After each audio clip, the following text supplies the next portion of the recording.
Hi, my name is Dr. Natalie Lawrence, and if you're watching the video today, it's because you or someone that you care about is suffering from a thyroid disorder. I've been a chiropractor since 1997, and I've been in private practice here in Decula, Georgia since 2002. I have extensive postgraduate studies in nutrition and things like blood chemistry and endocrinology, thyroid disorders, brain and neurotransmitters, and a variety of neurology classes as well. So in our office, when we look at thyroid disorders, we look at, well, first of all, let's talk about what it means to have a thyroid disorder. Most people are going to be suffering, the vast majority of you are going to be suffering with hypothyroid type symptoms. Hypothyroid type symptoms can be most often extreme fatigue and an inability to lose weight even with a good diet and exercise. Those two symptoms right there are probably the biggest ones that are going to drive women to go to the doctor to be checked for something like hypothyroid. Additionally, women suffer with constipation. They have problems eating fatty foods because of gallbladder issues. We can see blood sugar regulation problems with that. Cold hands and feet is very big. Hair falling out in clumps is also a common symptom. Eyebrows that are thinning on the outer third. Depression and brain fog also would go with that as well. Additionally, a lot of you are going to suffer also with some hyper-type symptoms, and those can be heart palpitations, probably the most common.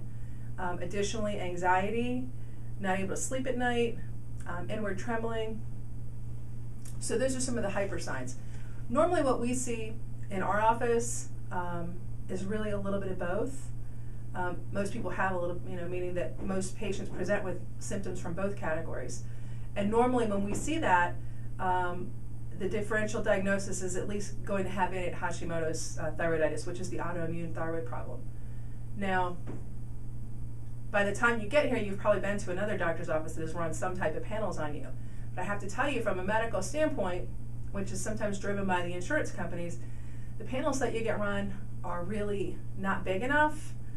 They don't encompass enough testing to give us all of the information that we need to make a viable diagnosis, and then a treatment plan that would most match that. Additionally, the lab ranges that are used are so broad that your disease process has to be fairly progressed in order for it to show up on the labs.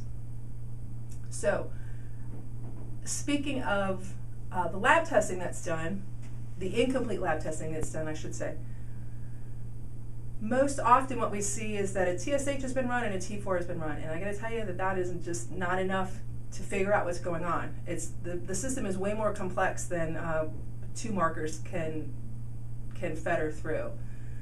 In our office, we run minimally a TSH, total T4, total T3 uptake, and we always run the antibodies. Why? Because the vast majority, definitely over 50%, or probably closer to 90%, of people who suffer with hypothyroid or who've been diagnosed with hypothyroid are also Hashimoto's, or have the autoimmune disorder called Hashimoto's, which is an immune system problem and not so much a thyroid problem. So in order for us to ascertain that, we have to run a complete thyroid panel, which normally isn't done. Secondly, even when the panel is run, the TSH lab values that are being used are too broad. Let me say this, with lab values, you have 100 people that go to the lab. They get the same test done. And at the end of the year, the lab takes all those 100 people, their results, and they put them all together. They hack off the first 10, they hack off the top 10, and then everything in the middle is the normal range. Well, anyone knows that the vast majority of people that are going to get blood work done are sick people. They're people that have cancer, they're taking chemo treatments, they have any other number of illnesses or disorders, and to use that average of sick people as your goal of what's okay is a bad idea. So what we do is we look at you from a functional range. The functional range is going to be a lot narrower, and because of that, we're going to catch things before the system is totally out of whack and before it's so progressed that maybe there's some permanent things that are going on that can't be changed. For instance, on the TSH in lab values is probably 0.45 to 4 or 5.0. The functional ranges that we use are 1.8 to 3. Where do we get those? We get those from the Endocrinologist Society. And those ranges are based on where does that have to fall for your body to be physiologically at its peak, doing everything that it's supposed to be doing and functioning at 100%, which is where you want to be, right? You don't want to be with the people who are all sick, okay? So the two problems that we have, or the two problems that we see with people who've had testing done is, number one, it's incomplete because they only run a couple markers and you can't get what's going on when you do that.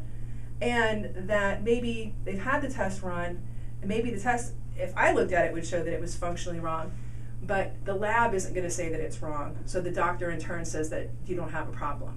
Okay, that's what we see with the lab testing. There are also inactive and active hormones that the thyroid makes.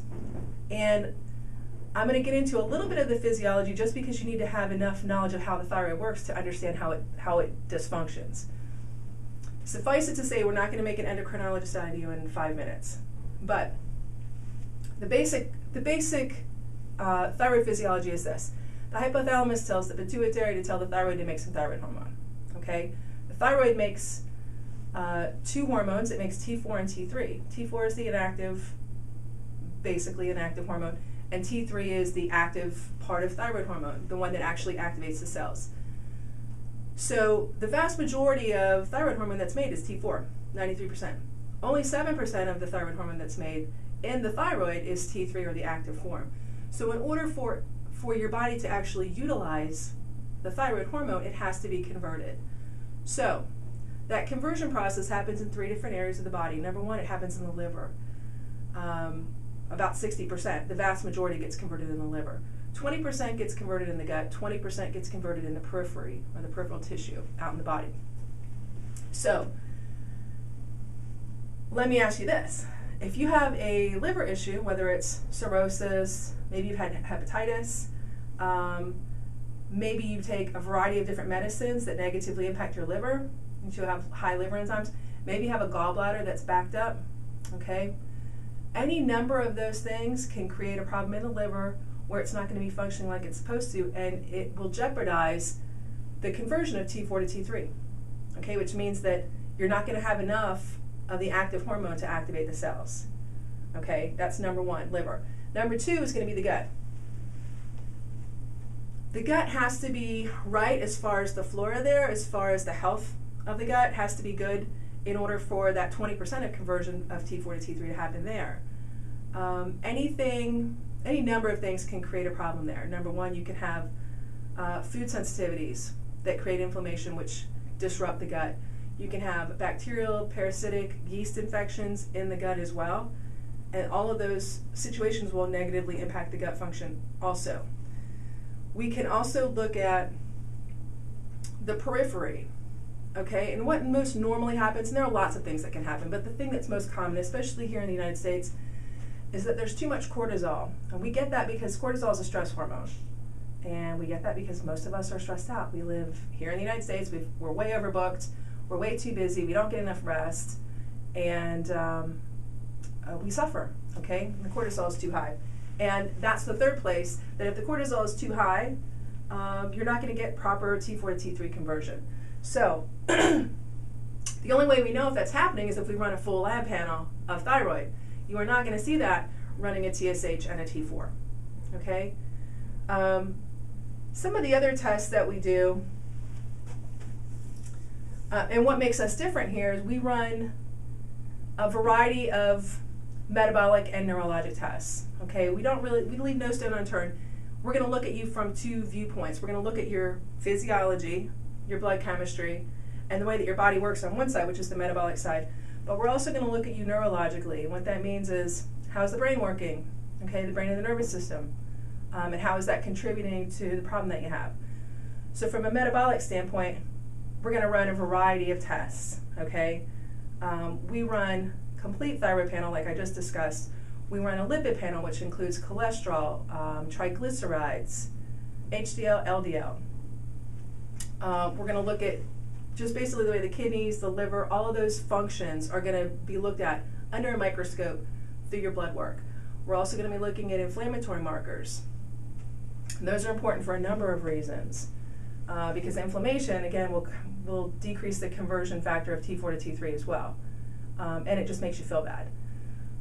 To do those, we look at homocysteine, which is the most indicative marker for cardiovascular disease, although I never see it run on any lab panel. CRP, and we also look at fibrinogen. Fibrinogen has to do with clotting. So all three of those really, when they're high, contribute to increasing your risk for cardiovascular disease, which is something you'd want to be aware of. Additionally, we run an adrenal panel. Why? Well, for a couple reasons. The adrenals are little glands that sit up on top of your kidneys. They're our stress glands. If you're someone who suffers with insomnia, which is very common, or blood sugar regulation problem, which is really right across the board, pretty much everybody, we're going to be looking at your adrenals. The adrenal glands are responsible for making things like cortisol, and they're also responsible for making hormones, okay? So extremely important that we look at the adrenal glands. We also look at food sensitivities. If you have a problem with any type of food that you're eating on a regular basis, it's making your problem worse. Mainly we look at gluten. For thyroid patients, gluten is a problem for everybody. Okay, I haven't seen anyone that hasn't been a problem with yet through testing. Casein, which is dairy, soy, eggs, and yeast. We look at all 5 of those, determine whether or not you have a problem with them, and if you do, then we need to eliminate them from your diet and eliminate the problem that they're causing you. The next test that is extremely important is a gut pathology test. And what that does is it looks at DNA PCR testing for gut pathogens. And what I mean by that is for bacteria, for yeast, for parasites, which are extremely common, way more common than you may think they are, okay? Even here in the United States. And the overall health of the gut flora in general. And that is an invaluable test. I'm telling you, we run that on everybody because it's so important to fix that if it's a problem. Additionally, we run an intestinal permeability, and that lets us know if the gut is leaky, because if the gut's leaky, then you will react to everything that goes in your body, you're going to form a reaction to. And it creates a lot of inflammation and a lot of havoc, and it doesn't allow you to absorb the nutrition from the food that you're eating, and that's not good. Hormone panels, we run on everybody, especially women, okay? Because when the endocrine system or the thyroid isn't working appropriately, then it's going to really affect everything else in the endocrine system. And female hormones are part of that as well. When you have a hormone disruption or disorder, you are going to have anything from like heavy, horrible periods to PMS to mood swings. If you're menopausal, you will have hot flashes, you will be growing facial hair, and a whole host of other things that are just unpleasant and unnecessary. There are also specific dietary and metabolic things that we do in the office. And again, it's all dependent on when we run the tests, we look at what's going on with you personally, and we design those nutritional and metabolic interventions based on what it is that you need personally. Okay? So if there are foods that you need to eliminate, we're going to eliminate them from your diet. We're going to make sure that you're eating when you're supposed to, what you're supposed to, and how you're supposed to. We're going to make other changes in your lifestyle. Some of you may be going to the gym and working out 3 hours a day, which is really counterproductive to getting you taken care of. We're going to make sure that you're sleeping enough and things of that nature. So that's really the metabolic side of things, because really the metabolic side, in my experience, is really the driver for the neurologic side, although they both are important. And I say that because on the neurologic side of things is the brain and the nervous system. The brain needs 2 things to be successful in its job every day, and that is it needs enough fuel and it needs activation. The fuel that the brain uses is glucose, or blood sugar, and oxygen. So if you don't have enough of either, then the brain doesn't have the fuel that it needs to do its work. So from a metabolic perspective, if you have a blood sugar regulation problem, and what I mean by that is you have diabetes, you have hypoglycemia, you're not going to have good blood sugar going to the brain, and the brain's not going to have the fuel that it needs on a regular basis to function. Additionally, if you have something like an anemia, which is really common, your brain's not going to get the oxygen that it needs. So with our new patients, we run a full neurologic exam on them as well. And that allows us to find out what things aren't working appropriately in the brain so that we can use the appropriate intervention to stimulate them. Because the brain needs the fuel and activation. The fuel are the glucose and the oxygen that we talked about. The activation are things that are stimulation from the environment. So when we can locate and really focus in on exactly where the problem is in the brain, then we can utilize the most appropriate protocols to stimulate that area. And how do we do that? Well, we do it in lots of different ways. We can use things as simple as like vibration, shining a light in your eyes, doing eye exercises, listening to certain types of music in a certain side of the, in one ear or the other. We can use calorics. We can use a device called auriculotherapy, which is like acupuncture but without the needles. We use non-surgical spinal decompression. We use TENS. We use heat. So really there's plenty of things that we can do. And again, the thing I want you to remember here and really get is that the treatment is totally indicated by the testing. And that's the way we get you better. We leave no stone unturned. We look at everything. We look at you metabolically with all the testing we just described. We look at you neurologically with all the testing we described. And once we get all the information that we need and we know where the problems are, then we can fix them most appropriately. And that's why we're successful. So if what I've said to you here today strikes a nerve with you, great. I'm glad. I'm glad we could pass along some information for you. I want you to think of this. The type of problem that you have when you have a thyroid disorder, because I have a thyroid disorder as well, it doesn't get better if you don't take care of it properly.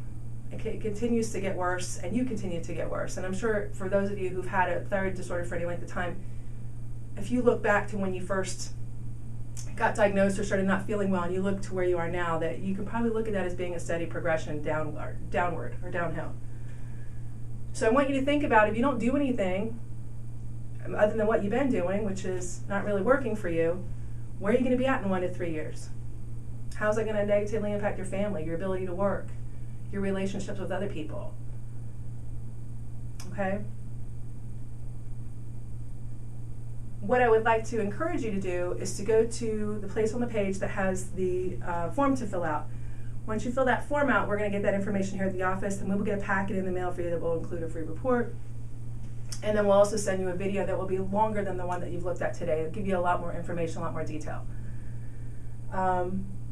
So go ahead and do that now. You will also find a spot on the page that outlines when our next workshops are. If you will click on that, it'll let you know when the next workshop is in the office, because really the best thing I can offer you is to come in and really do a live workshop in office. They're all different a little bit, and it's just a lot of great information. So again, I encourage you, fill out the form, let us get you some paperwork out in the mail, or better yet, call up and schedule for our next upcoming thyroid workshop. You're going to learn a lot, and it definitely will not be a waste of your time. You will enjoy it, and you're going to get some good information there. So again, Dr. Natalie Lawrence, thank you for taking the time to listen to what I have to talk about today, and I look forward to seeing you in the office soon. Thanks.